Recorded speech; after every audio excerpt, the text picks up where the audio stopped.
शिवराज्याभिषेक सोहळा, किल्ले रायगडावर शिवभक्तांची मोठी गर्दी, संभाजी राजेंच्या उपस्थितीमध्ये विशेष कार्यक्रम।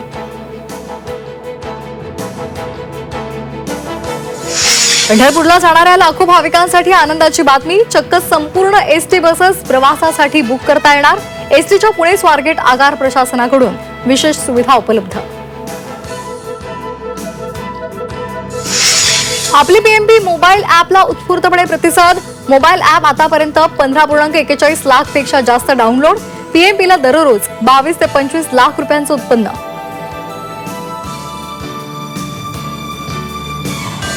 निष्पक्ष खटल्याची हमी दिल्यास परतण्यावर विचार।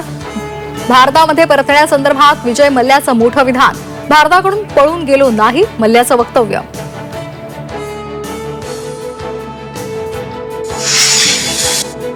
आंतरराष्ट्रीय सीमेजवळ हवाई दलाचा युद्ध सराव। 7 ते 8 जून दरम्यान राजस्थानमध्ये हवाई दलाचा युद्ध सराव। भारत पाक सीमेवर एनओटीएम जारी। प्रवासी विमानांना युद्ध सराव भागातून उडायला बंदी। छत्तीसगडच्या बिजापूर जिल्ह्यामध्ये चकमकीमध्ये नक्षलवादी सेंट्रल कमिटीचा सदस्य सुधाकर ठार।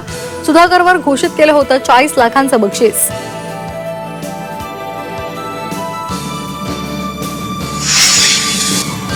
यवतमाळच्या पुसदमध्ये बनावट नोटा छापणारी टोळी अटकेत। आरोपींकडून 500 रुपयांच्या बनावट नोटा जप्त।